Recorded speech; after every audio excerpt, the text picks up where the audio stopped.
dos novos profissionais. Uma pós-graduação em uma área de atuação específica está para o direito hoje em dia, assim como a residência está para a medicina. Já é uma obrigação. Já é uma obrigação. A especialização hoje está diferente. Eu estive em São Paulo outro dia e conheci colegas que são especialistas em lixo. Sim, em lixo. Eles conhecem direito ambiental, mas só fazem lixo. Eles são especialistas no lixo das prefeituras, resíduos hospitalares, o lixo das indústrias, os lixões, enfim, ganham os tubos de dinheiro especializados em lixo. Ou seja, pessoal, a grande especialização do direito não está mais na área de atuação, ela está no negócio dos clientes, ela está no problema do cliente, ela está nas dores da sociedade. A especialização, então, hoje é diferente, nós caminhamos e já estamos similares à medicina. E foi então, falhou aqui.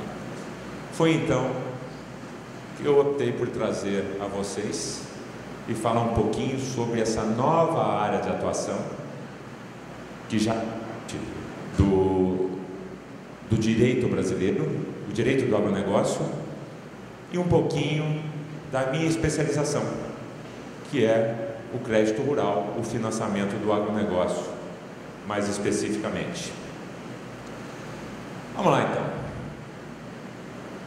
Entrando no tema, eu gostaria de convidar vocês a fazer um passeio histórico. Convido vocês à década de 30. Por quê?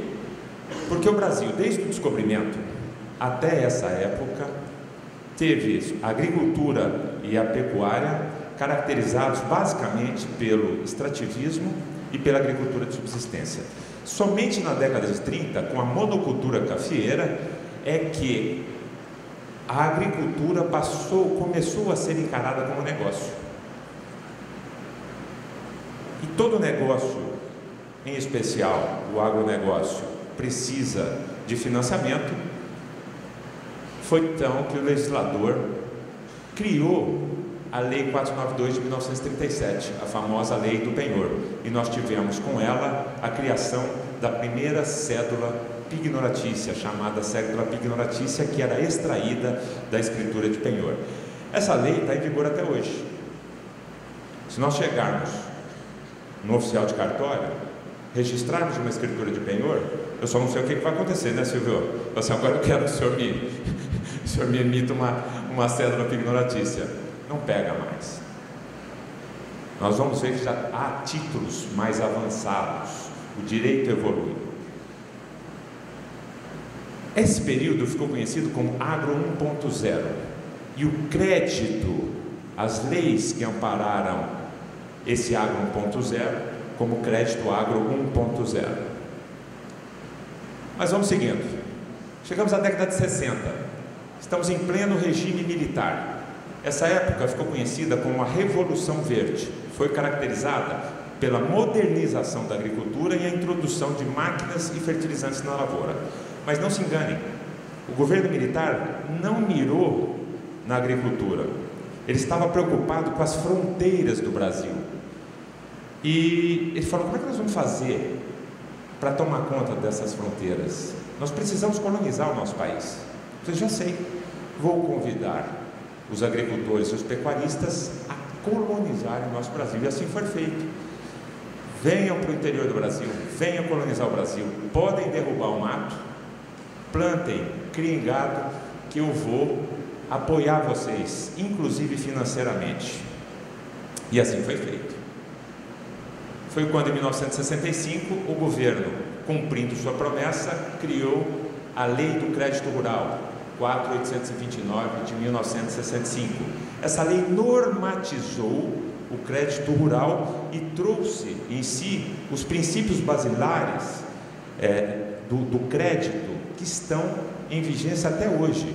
Esses princípios estão firmes e são a base de todo o crédito do agronegócio até hoje. 2 anos depois, ele falou, bom, nós precisamos instrumentalizar o crédito, já normatizamos, já trouxemos os princípios, nós temos que instrumentalizar. Foi aí que eles criaram, através do Decreto-Lei 167 de 1967, as cédulas de crédito rural, as famosas cédulas de crédito rural, tá? Este período ficou conhecido como Agro 2.0. E esse crédito, essa forma de conceder o crédito Agro 2.0. Vamos seguindo. Década de 70, surge a Embrapa. E com a Embrapa, a introdução das primeiras tecnologias no campo. Essa época foi muito importante para o país, foi muito importante para o agronegócio. A Embrapa mandou mais de 3.000 agrônomos, acreditem se quiser, para fora do país, em especial para o Canadá, para se especializarem. Vão lá e tragam o que tem de novidade. A soja, por exemplo, ela só era cultivada em climas frios, subtropicais. A Embrapa conseguiu adaptar essas sementes e a soja hoje é plantada na areia e no calor. O que é hoje o cerrado brasileiro? Só é essa explosão de produtividade graças ao regime militar que mandou derrubar o cerrado e incentivou o plantio, e a Embrapa, porque nós não tínhamos condições de plantar no cerrado, a Embrapa conseguiu isso através de tecnologia, pesquisa, coisa que está em voga no governo liberal atual. Vamos investir em pesquisa. Vamos seguindo. Década de 80. Essa década foi marcada pela hiperinflação. O financiamento do agronegócio até essa época, ele tinha uma taxa de juros de 15% ao ano sem correção monetária. Na década de 80 tinha inflação média de 30% a 32%. Eu já trabalhava no Banco do Brasil, eu me recordo de um mês em que a inflação bateu 82%. Vocês não têm noção do que é isso. O gerente do Banco do Brasil, que mandava mais do que o prefeito da cidade, o que ele fazia? 51% do Banco do Brasil era do governo. Então ele tinha a meta de fomentar a agricultura. Ele chamava os principais agricultores e falava, o crédito chegou, assina a papelada aqui que eu vou passar para vocês. Só que ele tinha a meta de banco de varejo, que era os 49% da iniciativa privada. Fala assim, escuta, você está pegando a 15% ao ano e a inflação aqui comigo, porque isso não aplica a 30%, 35%. É lógico que esse pessoal não se arriscaria nas lavouras, muito melhor viraram especuladores financeiros. O que aconteceu? Declínio da agricultura, declínio de produtividade. E o governo federal disse, não aguento mais. Vamos baixar a taxa de juros de 15% para 3%. Mais correção monetária. Só que tem mais uma coisa, eu não tenho mais os fundos que eu tinha na década de 60 e 70 para aplicar para vocês. Eu vou diminuir o subsídio. As tradings já estavam no Brasil. Nós gostamos do Brasil, nós não queremos ir embora. Como é que nós vamos fazer? Vamos ocupar o espaço do governo federal.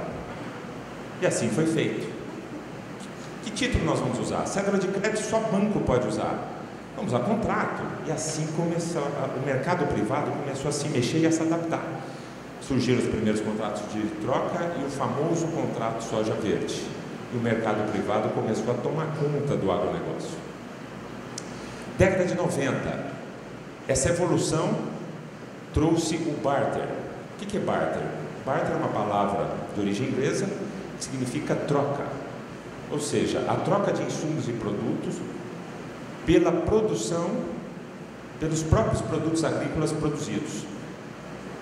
Eu te dou semente, fertilizante, te dou herbicida e você planta e me paga com o produto da sua lavoura. Isso é a evolução do mercado privado, é o mercado privado entrando no agronegócio. O barter é hoje um mecanismo de financiamento de safras mais eficiente que nós temos no Brasil, o mais barato, está em franca expansão, é uma grande oportunidade. O barter está sendo explorado.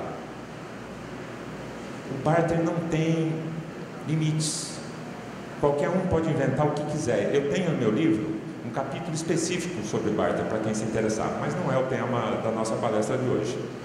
Quem se interessar depois, quiser conversar comigo, saber como é que funciona isso, será um prazer, tá?